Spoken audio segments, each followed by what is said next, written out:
जिन्होंने गले में पराज रुद्राक्ष को पहना, अंग में भभूति रमाई, ऐसा जीव हमेशा हमेशा भगवान को प्राप्त होता है। बोले भैया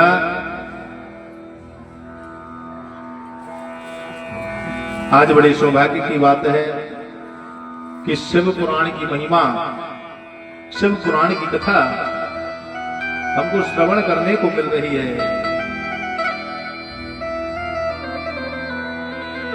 महाराज शिव पुराण की जो कथा है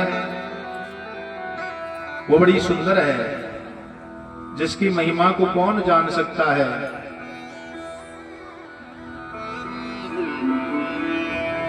महाराज एक बार की बात है, बोले ऐसा कौन भगत है जिसने भगवान भोलेनाथ का भजन किया और महाराज उसको मोक्ष की प्राप्ति हुई है।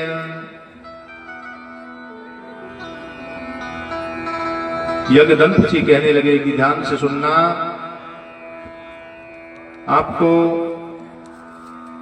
एक उत्साहहीन होकर के बड़ा सुंदर चिंता में पड़ने वाले नारद मुनि जी आज भाव विभल होकर के कहने लगे कि सोनकादिक ऋषियों ध्यान से सुनना, भगवान शंकर की कृपा से एक भगत जी हैं महाराज, बड़े सुंदर हैं, परमितभाषी है, मितव्ययी है, जिन्होंने ब्राह्मण कुल में अवतार तो ले लिया महाराज। महाराज जिसका नाम है गुण निधि, आज वो गुण निधि जिसका चरित्र कैसा है,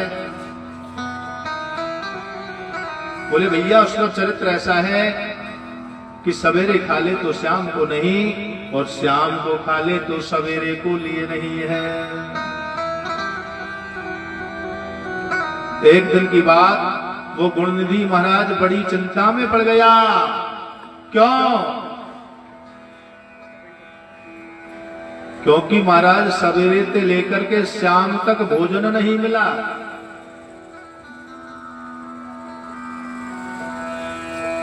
कि चिंता में बाप महती, क्वया में करवाणी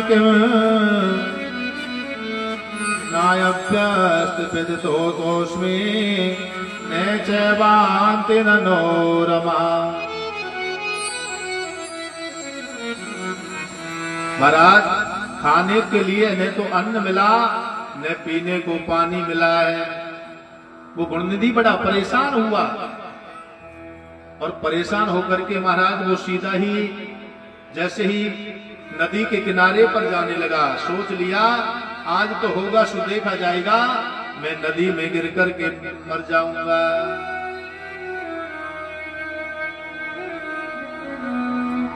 कि दीन बंधु दीनानाथ मेरी सुध लीजिए, क्योंकि अंत समय में जब हमने भगवान का ध्यान कर लिया तो निश्चित रूप से वो पार ब्रह्म हमारी सुन लेता है। चाहे जीवन में भक्ति ना करी हो, चाहे जीवन में हमने भगवान का ध्यान नहीं किया, और अगर जब अंत समय आ जाए, इस जिह्वा से महाराज भगवान का नाम निकल जाए,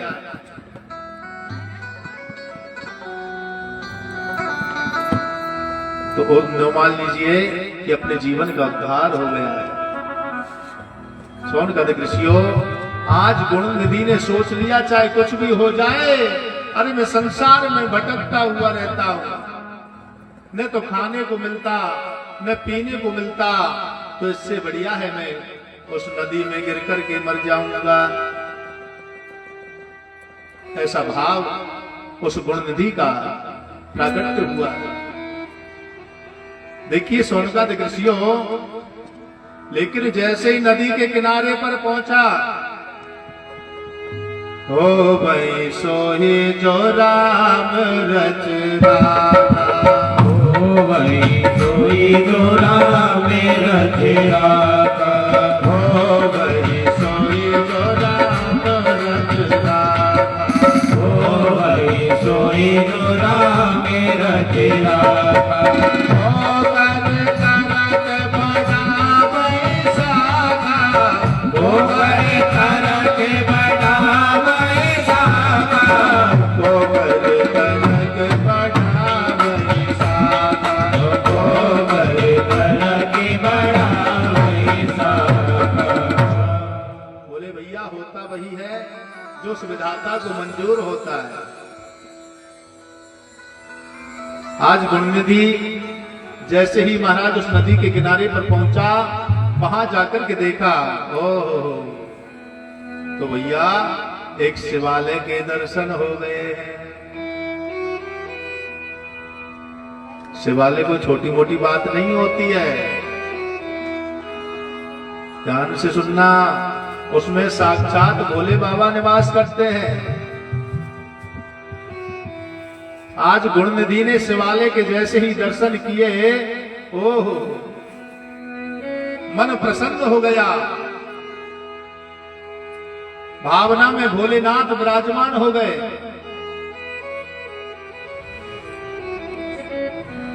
और स्वयं भगवान कहते हैं कि निर्मल मन जन सो मोहि पावा, क्या लिखा है कि निर्मल मन जन सो मोहि पावा, मोहि कपट छल छेदन भावा, मोहि कपट छल छेदन भावा, मोहि कपट छल छेदन भावा, ओ तेरे मन मन जन सोई मोहि पावा, निर्मल मन जन सोई मोहि पावा, मोहि कपट छल छेदन भावा, मोहि कपट छल छेदन भावा। तो देखिए भोले बाबा कहते हैं कि भैया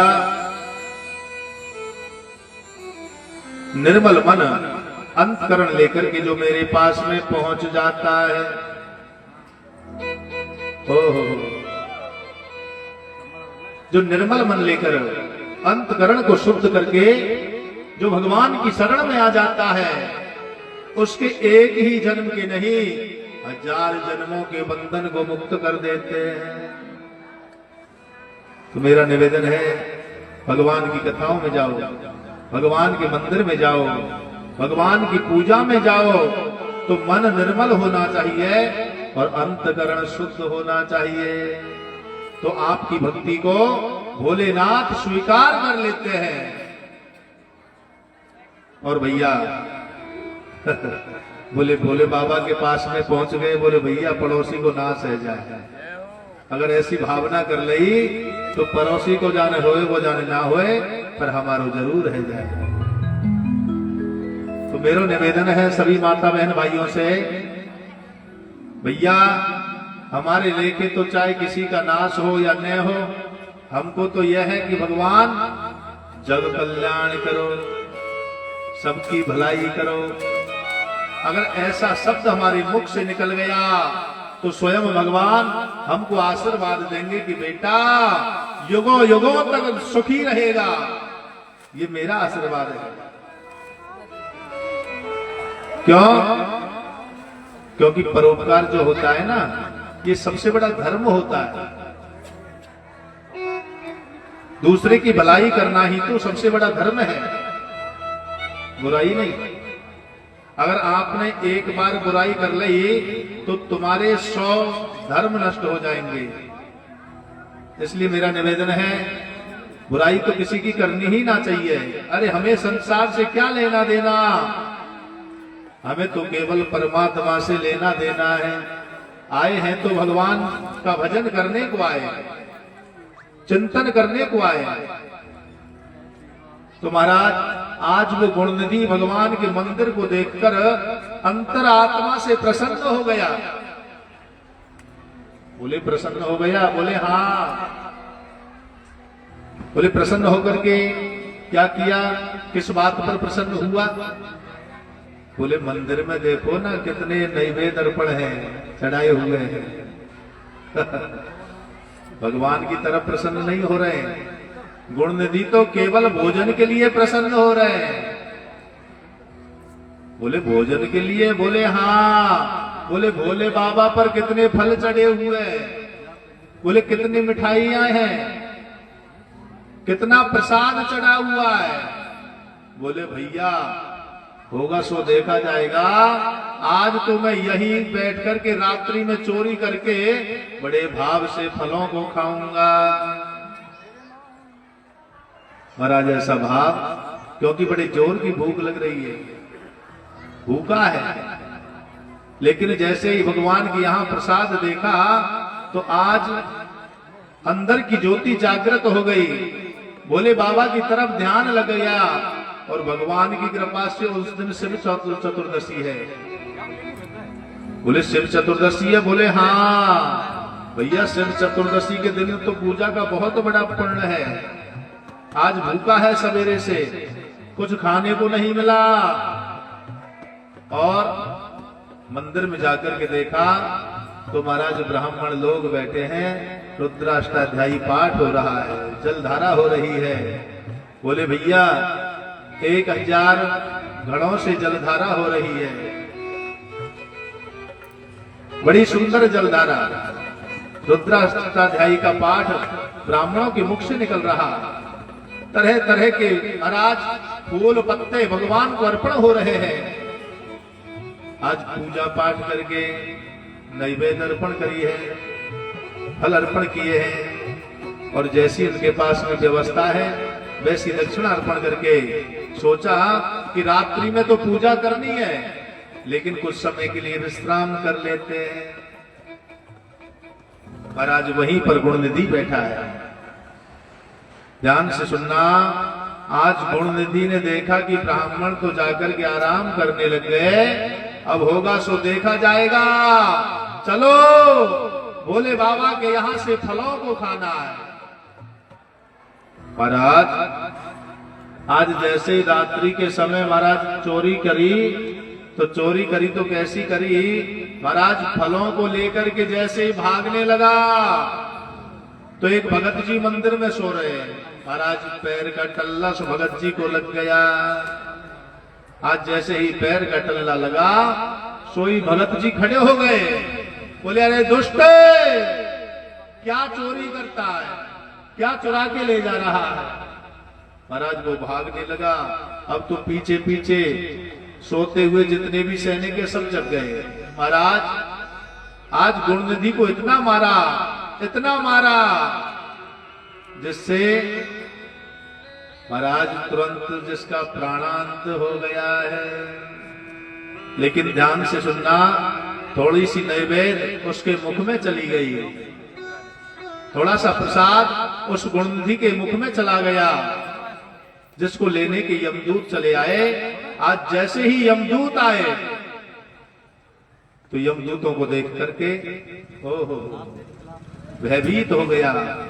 तो उसी क्षण भगवान शंकर ने आदेश दिया गणों को कि जाओ महाराज इस गुणनिधि को सीधा ही शिवलोक ले आओ। महाराज आज भगवान के दिव्य गण दौड़े दौड़े चले आए। दिव्य गण आकर के देखा, ओहो तो क्या देखा कि महाराज जिसको यमदूतों ने पास में बांध रखा है, आज कह दिया कि अरे यमदूतों, जिसको तुमने पास में बांधा है, रस्सी में बांधा है, इसको छोड़ दिया जाए। बोले महाराज इसने तो बड़ा पाप किया है, कभी भजन भी नहीं किया। बोले पाप तो किया है, लेकिन अंत समय में इसने भगवान के मंदिर में दर्शन किए और सारे दिन भूखा रहा और आज भगवान के प्रसाद को ग्रहण कर लिया। इससे इसका सारा जीवन धन्य हो गया है। हमको भोले बाबा ने भेजा है, बोले ऐसा करो तुम इसको छोड़ दो, हम सीधे ही शिवलोक ले जाएंगे। बोले शंकर भगवान की जय हो। तो महाराज आज शिव के गण उसे लेकर के शिवलोक चले गए और वहां भैरू जी को दया आ गई। आज भैरू जी ने देख लिया कि अब तक तो इसने अपने जीवन में दुख भोगा, लेकिन अब इसको सुख मिलेगा, तो पुनः मनुष्य की देही प्रदान करी है। बोलो भैरू जी महाराज की जय हो। क्योंकि ध्यान से सुनना, ये मनुष्य की देही है ना, ये बार बार नहीं मिलती है।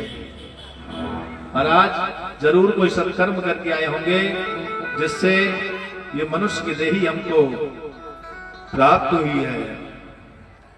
तो आज उसको महाराज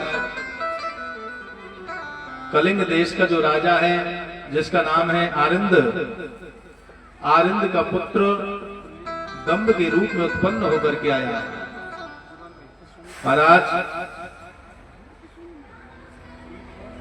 आज उसके मन में एक और भाव है। बोले भाव कैसा है कि राजा तो बन गया वो दंभ, आज उसने अपने मन में अपनी सेना को आदेश दे दिया कि जाओ। महाराज अपने जीवन में शिव मंदिर में जहां भी शिव मंदिर मिले वहीं पर दीपक जलाओ। कितना सुंदर आदेश दिया है महाराज।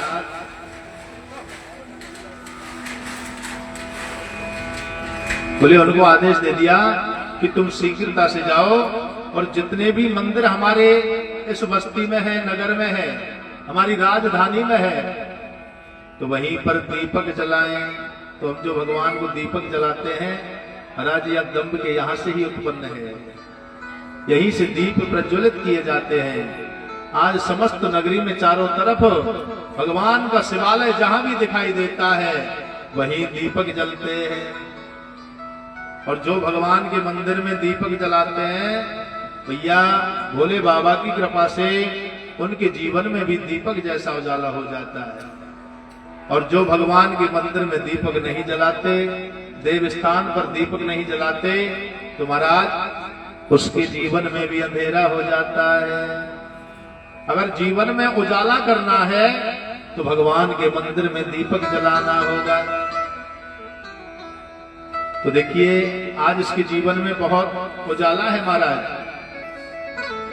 गुण निधि ने सर्वदेव में भगवान सदाशिव से जिस प्रकार मित्रता प्राप्त करी, ये भगवान का मित्र भी बन गया है। और जिस प्रकार इसने मित्रता प्राप्त करी उस वर्णन तो मैंने कर दिया। अब और क्या सुनना चाहते हो? तो महाराज आज समस्त ऋषिगण इस कथा को सुनकर के स्तब्ध हो गए कि भैया अंत समय में जिसने भगवान के प्रसाद को खा लिया वो भी गोविंद नमा परमात्मा के धाम को चला जाता है, गोविंद के धाम को चला जाता है, शिवलोक को पहुंच जाता है। तो देखिए पहले के पाद्य कल की बात कहते हैं, ब्रह्मा जी कहने लगे कि पाद में कल्पे मम पुरा ब्राह्मणो मान सासुता पुलस्तादि विश्रवा यज्ञे तस् वैष्णव ये सुता। महाराज आज भगवान की कृपा से यही दंभ नाम का जो राजा है महाराज, इसी को भगवान शंकर ने आशीर्वाद दिया कि तुम जो संत महात्मा पुलस्त के विश्रवा का जन्म हुआ, विश्रवा के पुत्र वैष्णव कुमार कुबेर के रूप में प्रकट होकर के आओगे।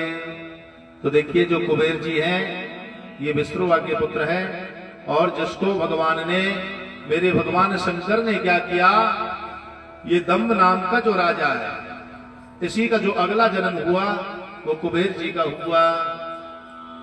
बोले भैया ये कैसे हुआ है, थोड़ा दर्शाएं। तो देखिए एक बार की बात है, महाराज जो ये राजा है बड़े सुंदर है, देखने में अच्छे लगते हैं। एक बार की बात, ये टकटकी नजर से महाराज माता पार्वती जी को देखने लगा। एक नजर से देख रहा है कि हमारी मैया कितनी सुंदर है, कोई भाव गलत नहीं है। लेकिन माताओं की जो नजर है बड़ी तीव्र होती है, पहचान लेती है कि कौन अच्छी नजर से देखता है, कौन गंदी नजर से देखता है। तो महाराज आज माता जी ने देखा, भोले बाबा के पास में पहुंची, बोले बाबा ये कौन है? अरे ये तो मेरी और ये बालक बार बार मुझे ही देख रहा है। बाबा ने तो महाराज ध्यान लगा रखा है, पार्वती जी की बात को नहीं सुना और आज माता जी नाराज हो गई। और बेचारा वो तो मन ही मन माता पार्वती जी को प्रणाम ही कर रहा है कि हमारी मैया, हमारी माता पार्वती जी कितनी सुंदर है, इनकी शक्ति अलौकिक है। जगदम्बा के मन में इनकी महिमा को कौन जान सकता है। बेचारा उनका तो भाव ऐसा चल रहा है। लेकिन माता जी ने क्या किया, आज क्रोध भरी दृष्टि से उस बालक को देख लिया और पहुंच गई, कहने लगी कि अरे दुष्ट, अरे तुमने मुझे एक नजर से देखा है, गंदी नजर से देखा है। तो आज जिन नेत्रों के द्वारा उसने उसको देखा, आज वही नेत्र निकाल लिए हैं। आज जैसे ही नेत्र निकले, महाराज रोने लगा और तुरंत उस क्रंदन को भोले बाबा ने सुन लिया है। जैसे ही भोले बाबा आए, आकर के कहा कि अरे पार्वती जी तुमने ये क्या कर दिया? अरे इसकी नीति गलत नहीं है, इसका भाव गलत नहीं है। इन्होंने तो तुम्हारे अंदर, ये तो मन ही मन तुम्हारा ही जाप कर रहा था, ये तो हमारा ही बेटा है, तुमने अच्छा नहीं किया। तो देखिए आज भोले बाबा ने कह दिया कि अरे दम्भ, ठीक है माता जी की कृपा से तो मैं ये तुम्हारे नेत्र शरीर से अलग हो गए, लेकिन मैं आशीर्वाद देता हूं कि तुम अगले जन्म में विश्रवा के यहां कुबेर के रूप में प्रकट हो जाओगे। तो महाराज आज वही बालक कुबेर के यहाँ पुत्र रूप में प्रकट हुआ है, विश्रवा के यहाँ कुबेर के रूप में प्रकट हुआ। बोलो सच्चे दरबार की जय हो। हर हर महादेव।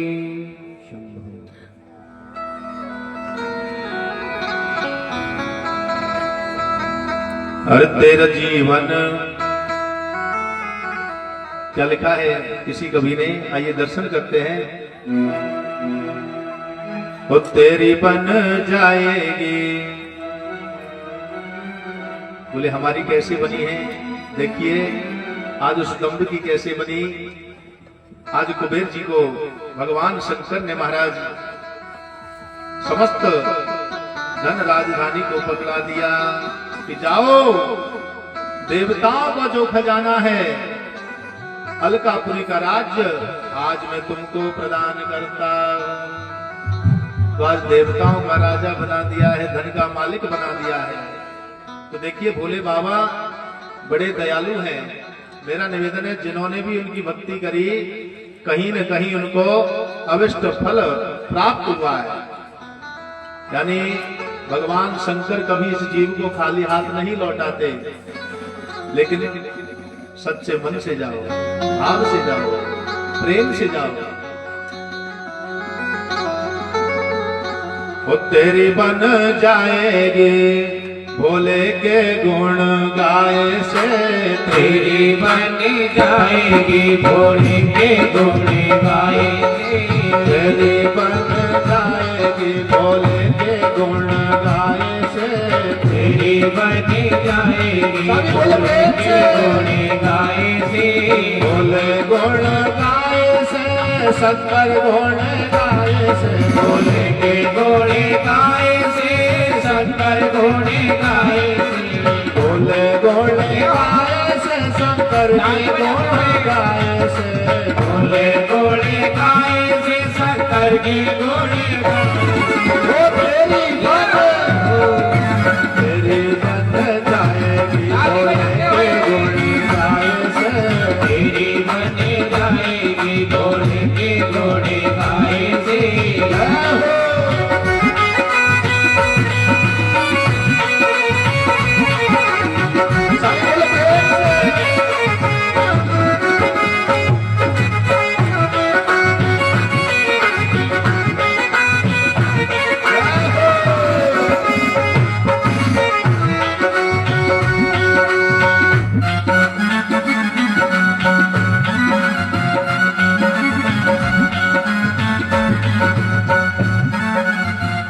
राम गुण गाए से घनश्याम गुण गाए से राम गुण गाए से घनश्याम गुण गाए से राम गुण गाए से घनश्याम गुण गाए से राम गुण गाए से घनश्याम गुण गाए से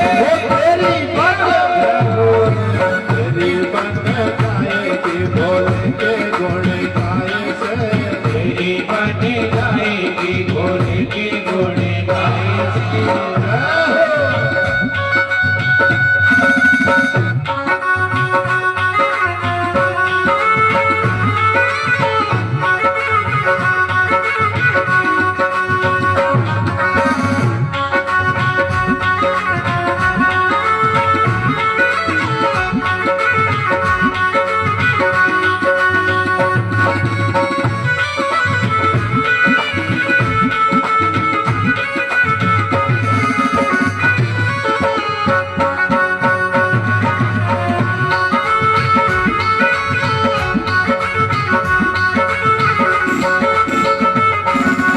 ध्रुव जी के बन गए प्रहलाद जी के बन गए ध्रुव जी के बन गए प्रहलाद जी के बन गए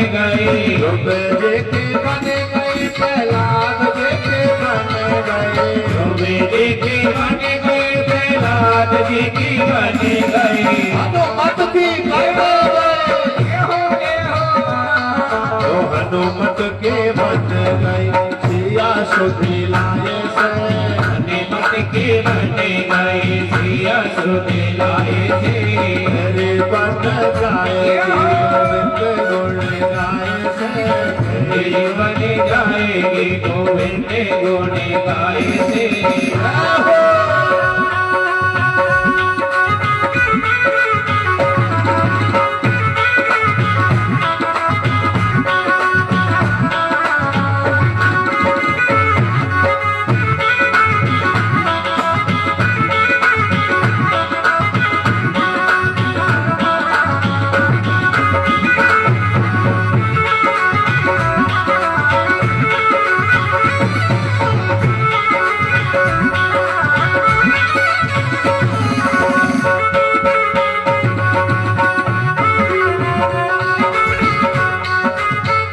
ब्रह्मा के बन गए विष्णु की बन गए ब्रह्मा के बन गए विष्णु की बन ब्रह्मा के बन गए विष्णु की बन गए ब्रह्मा के बन गए विष्णु की बन अर्जुन के बन गए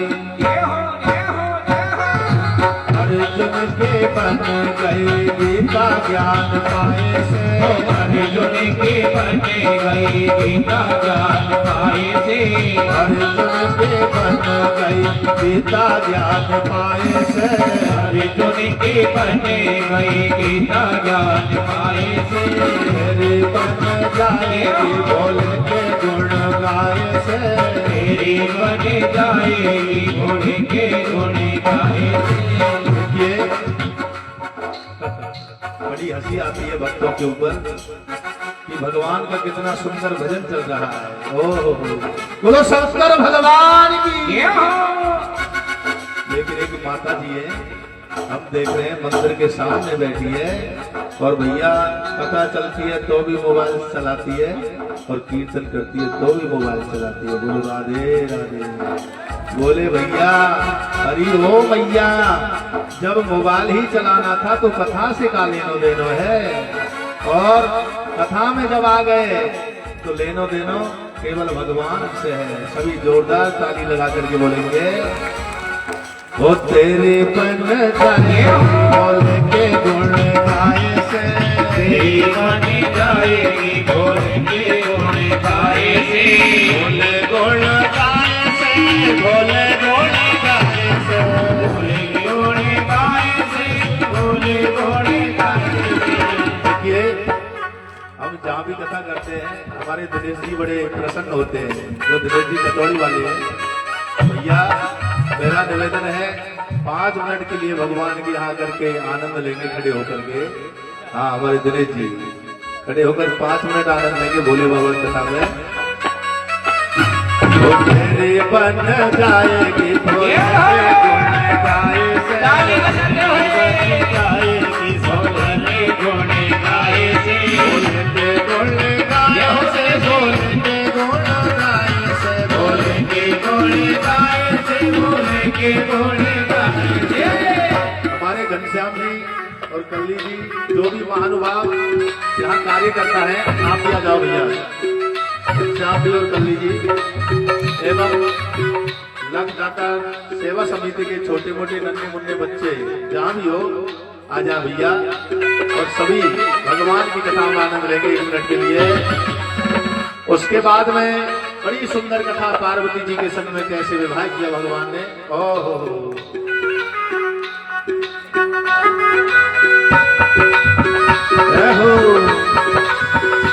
देखिए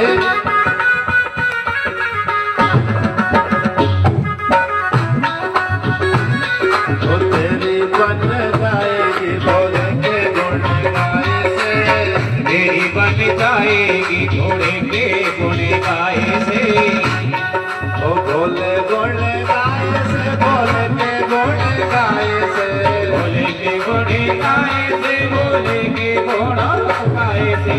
देखिए हमारे खाटू श्याम सेवा समिति के तत्वाधान में एवं लगदाता सेवा समिति के तत्वाधान में और आप सभी भक्तों के सहयोग से जो इस पुराण का वाचन हो रहा है, तो मेरा निवेदन है सभी जितना आनंद लेंगे भोले बाबा की कथा में, क्योंकि संसार में जिसने जन्म ले लिया वही भगवान का गण है। क्योंकि इस मृत्यु लोक पर केवल भोले बाबा निवास करते हैं, तो इसलिए भोले की महिमा को जागृत करना है, भगवान की शिव महिमा को बढ़ाना है, तो आनंद सबको ही लेना पड़ेगा। इस कथा को छोटी कथा न समझें, क्यों? क्योंकि भगवान शंकर की महिमा इस कथा में कूट कूट करके भरी है। तो इसलिए भोले तेरे मंदिर में देखिए हमारे कमेटी के जितने भी सदस्य हैं वो सभी आनंद लेंगे। घनश्याम जी भी आ गए, बहुत बहुत धन्यवाद आपके लिए। और इधर गणेश जी, अब दोनों उत्सुक हैं कि भगवान का कब भजन सुबह हो और कब हम आनंद लें। तो 1 मिनट के लिए देखेंगे दोनों के लिए। वो भोले तेरे मंदिर में वो ताली बजाते हुए, वो भोले तेरे मंदिर में, वो बाबा तेरे मंदिर में, डमरू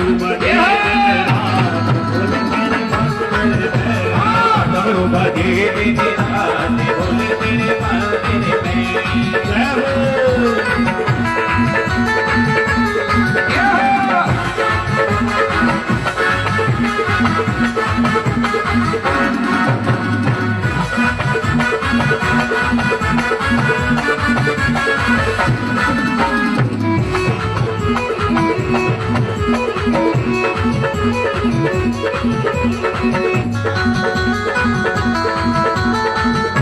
भोले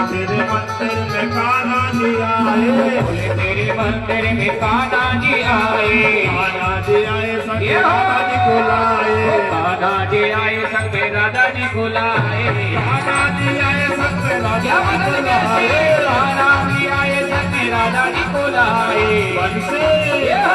बंसी बजे ताली बजाते हुए बजे मेरा बोले तेरे मंदिर में ओ तेरे मंदिर में ओ भोले तेरे मंदिर में हो शंकर तेरे मंदिर में हो जब वो बजे दिन रात तेरे मंदिर में जब बजे दिन रात भोले तेरे मंदिर में ओ जब वो बजे दिन रात बोले तेरे मंदिर में जब वो बजे दिन रात भोले तेरे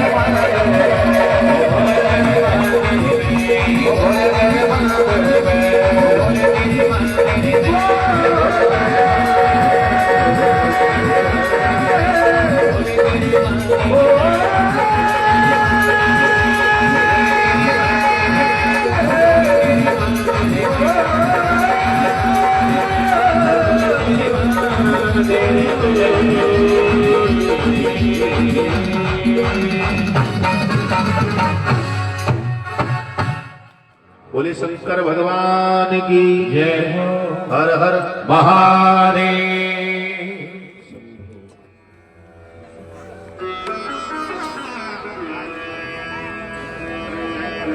देखिए बड़ी सुंदर कथाएं चल रही है, शिव चरित्र आपको सुनाया जा रहा है। महाराज जो प्रसूति नाम की कन्या है, स्वयं वो मनु और शत्रुपा की, यही महाराज दक्ष प्रजापति को ब्याही गई, जिनके यहां महारानी सती जी ने अवतार लिया और वही महारानी सती भगवान शंकर को ब्याही गई। ध्यान से सुनना, दिव्य शक्ति है महाराज। व्यास जी कहने लगे कि मुनि श्रेष्ठ, अगर हमारे जीवन को सफल करना है तो माता सती और भगवान शंकर की आराधना कर लीजिए। परम्बा जगन माता है, जिन्हीं का विवाह भगवान शंकर से हो गया। महाराज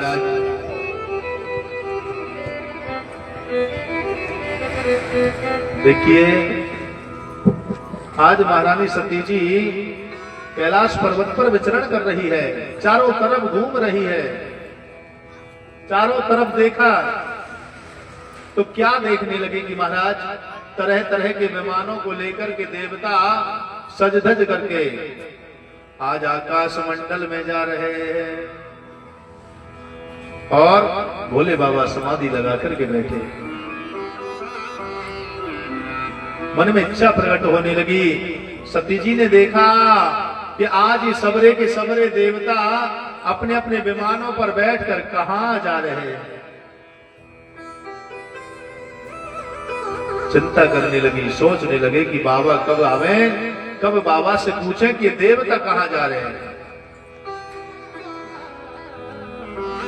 महाराज आज देखिए, भोले बाबा जैसे ही समाधि से खड़े होकर के पधारे, ओहो, बाबा के चरणों में प्रणाम किया। बोले बाबा ये बताओ कि ये देवता अपने विमानों पर बैठकर कहां जा रहे हैं। बोले देवी तुमको क्या लेना देना, तुमको क्या लेना देना है, कहीं जा रहे होंगे। बोले नहीं, बताना होगा। बोले जा कह रहे हैं, तुम्हारे पिता ने एक यज्ञ किया है और उस यज्ञ में ये सबरे के सबरे देवताओं को निमंत्रण है। बोले निमंत्रण दिया है? बोले हाँ। बोले स्वामी जब मेरे पिता के घर यज्ञ हो रहा है तो मुझे तो निमंत्रण की जरूरत ही नहीं है। क्यों? क्योंकि हम तो उनकी बेटी हैं, हम तो बिना बुलाए भी जा सकती है। महाराज जैसे ही सुना तो आज भोले बाबा कहने लगे कि देवी नहीं। क्यों?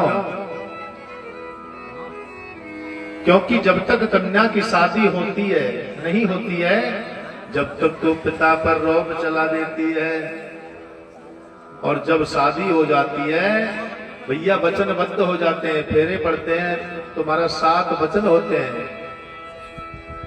पति हमसे 4 वचन मांगता है, वर कन्या से 4 वचन मांगता है। वो कौन से हैं? कि उद्याने मद्यपाने च पिता ग्रहे गमने च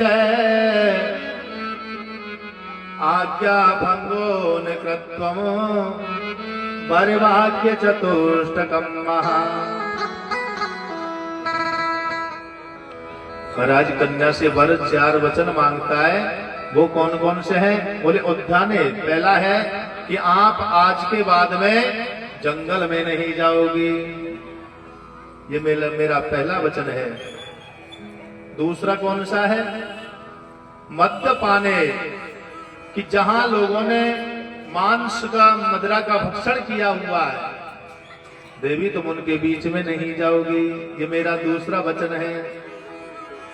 और पिता ग्रहे गमने निचय, तुम्हारे पिता के यहाँ आज से सम्मान के साथ में जाओगी और सम्मान से ही आओगी, क्योंकि तुम्हारा जहां सम्मान है वहां हमारा सम्मान है, और जब तुम्हारा सम्मान खत्म हो गया तो सम्मान हमारा भी खत्म हो जाएगा। ये तीसरा वचन मांगा। चौथा कौन सा है? कि आज्ञा भंगोन कृत्वम, आप मेरी आज्ञा को उल्लंघन नहीं करो तो मैं आपको बाएं अंग में बिठा सकता हूं। ऐसे होता है कि नहीं? पाणी ग्रहण तो सबका हुआ है वचन सबके हुए हैं। तो देखिए, कभी भी महाराज पति की आज्ञा का उल्लंघन नहीं करना चाहिए, क्योंकि उन्होंने पहले ही हमसे मांग रखा है, माताओं से मांग रखा है। अगर पत्नी ने पति की बात का उल्लंघन कर दिया तो उनका पहला वचन टूट जाएगा, और जब वचन नष्ट हो गया तो समझ लीजिए कि नरकगामी भी बन जाओगे, क्योंकि वचन वचन ही होते हैं, देवता वचनों में बनते हैं लेकिन मनुष्य की क्या कहे महाराज। ओहो, पर उपदेश कुशल बहुत दे। उपदेश तो बहुत से सुनते हैं, देते हैं, लेकिन मनन करना बड़ी बात हो जाती है। बोले देवी बिना बुलाए नहीं जा सकती हो। क्यों?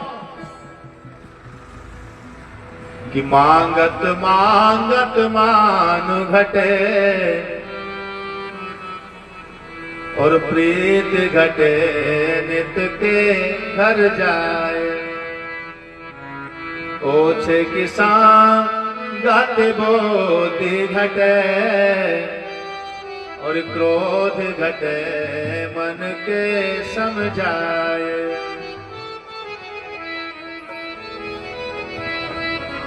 कहने लगी हो कि देवी अगर तुम बिना बुलाए जाओगी तो तुम्हारा अपमान हो जाएगा। बोले सुनो स्वामी, चाहे तुम कुछ भी करो, मुझे तो मैं तो जाऊंगी, क्योंकि मेरे पिता के यहाँ यज्ञ हो रहा है। महाराज आज ने तो कुछ सोचा नहीं समझा। कहते हैं ना कि विनाश काले विपरीत बुद्धि, जब विनाश का समय होता है तो बुद्धि खराब हो जाती है।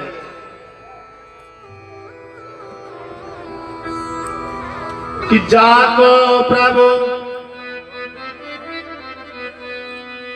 तुलसीदास जी ने क्या लिखा है? ओहो, कि जाको प्रभु दुख दारुण दे और ताके मत पहले हर लही राम सिया राम जय जय राम राम सिया राम जय जय राम दारुण दुख दे हो ताके मत पहले हर लही राम सिया राम जय जय राम राम सिया राम जय जय बोले पहले जिसको भगवान दुख देते हैं, चाहे कितना भी ज्ञानी हो, कितना भी पढ़ा लिखा हो, कितना भी विद्वान हो, जब महाराज दुखों का कहर टूटता है तो बुद्धि विपरीत हो जाती है, हमारी बुद्धि का नाश हो जाता है। तो इसलिए मेरा निवेदन है कि जब कोई घटना घट जाती है, ध्यान से सुनना, जब महाराज कोई घटना घट जाती है तो अपनी बुद्धि को नहीं घटाना चाहिए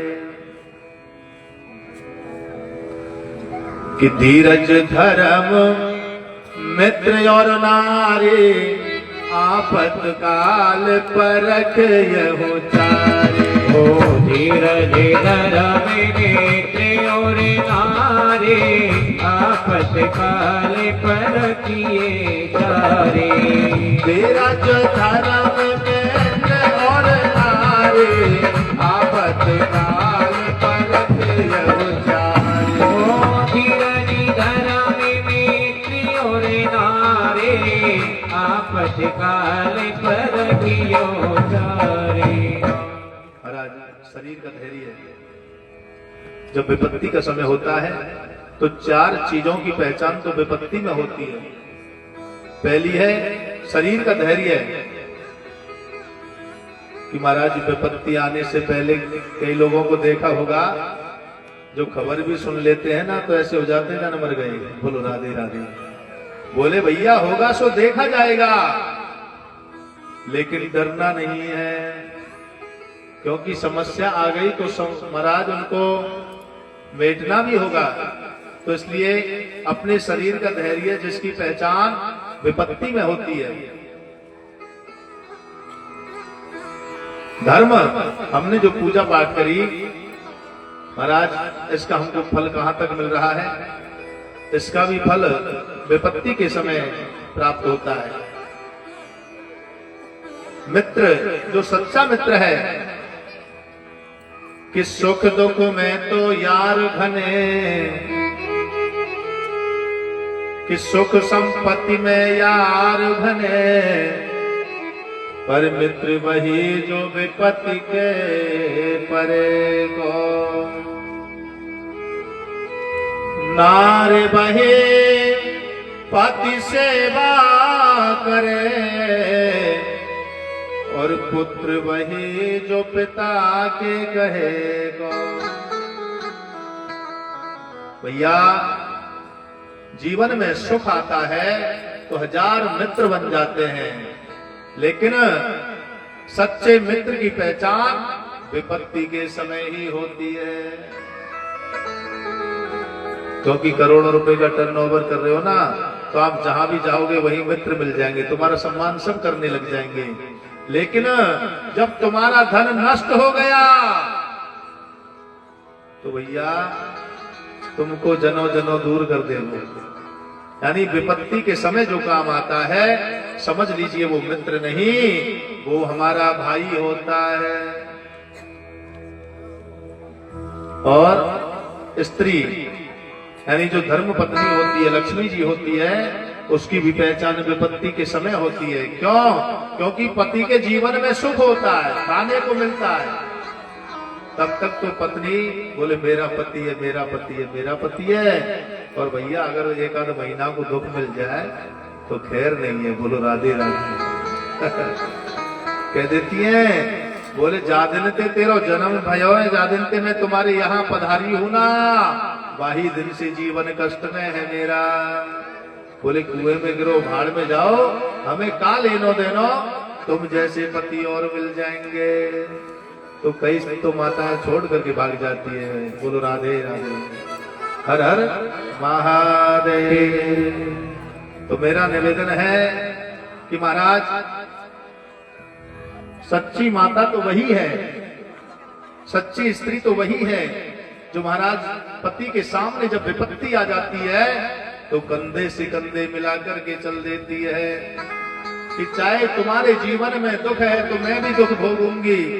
अरे तुम्हें खाने को नहीं मिलता तो मैं भी भूखी सो जाऊंगी। यही धर्म पत्नी के लक्षण है जो विपत्ति के समय काम देती है। महाराज सती जी को बहुत समझाया लेकिन नहीं मानी।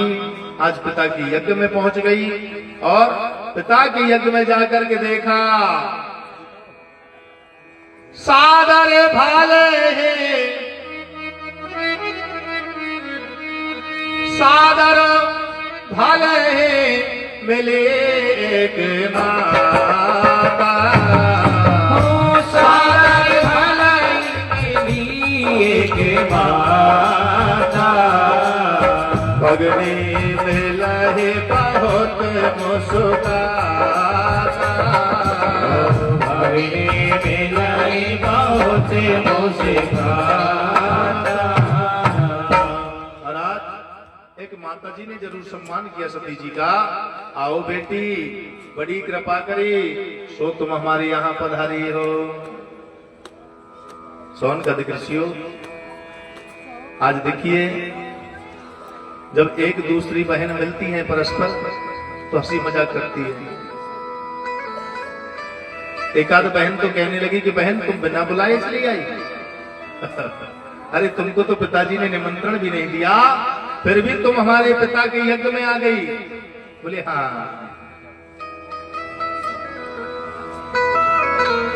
देखिए सोन का ऋषियों, भगवान की लीला को कौन जाने।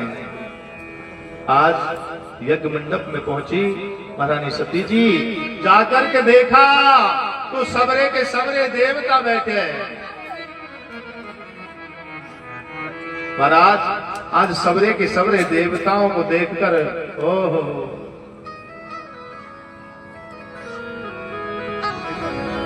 आज महारानी सती जी ने देखा तो भगवान शंकर का कोई स्थान उस यज्ञ में नहीं है।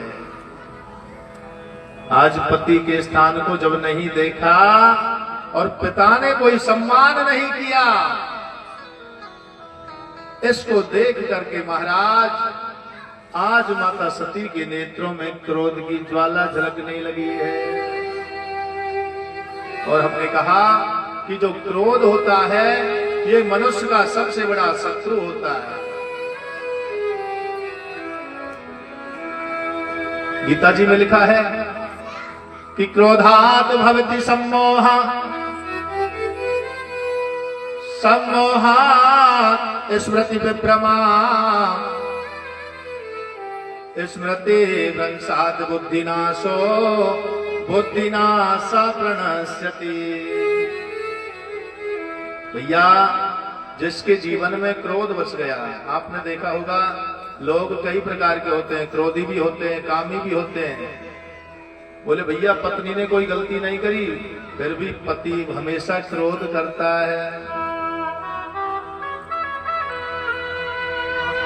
बोले भैया पति तो बढ़िया है, पर कई माताएं बड़ा भारी क्रोध करती हैं। क्यों करती हो भैया, क्या लुट रहा है जो आप क्रोध करती हो? देखिए जब हम क्रोध करते हैं तो क्रोध करने से महाराज सम्मोह पैदा होता है। क्रोधात् भवति सम्मोह, यानी एक दूसरे को भूल जाते हैं।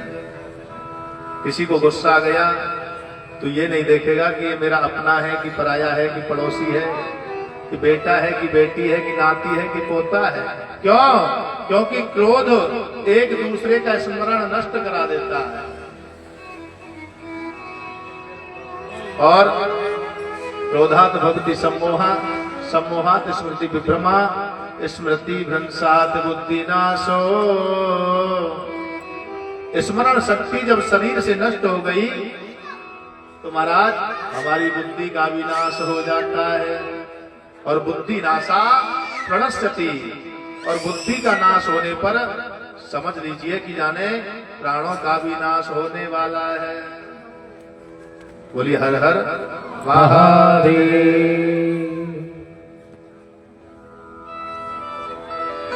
तो देखिए आज सती जी ने तुरंत अग्नि को प्रकट कर लिया, योग अग्नि को, जिसमें अपने शरीर को जला करके भस्म किया। आज महाराज भगवान के गण दौड़े दौड़े भोले बाबा के पास में चले गए और भोले बाबा का ध्यान करने लगे हैं कि अरे बाबा, सती देह समोत्पन्ना ज्वाला लोक स्वभावः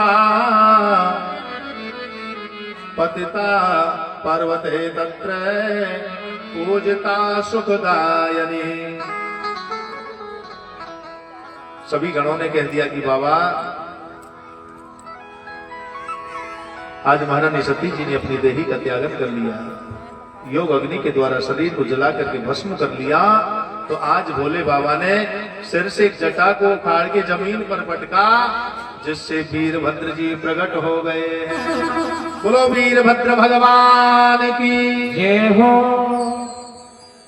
महाराज वीरभद्र कहने लगा, बोले बताओ भगवान मेरे लिए क्या आदेश है। महाराज आज जैसे ही वीरभद्र ने कहा तो भोले बाबा ने क्या कह दिया, आइए दर्शन करते हैं कि यज्ञ ध्वंसम चकारासो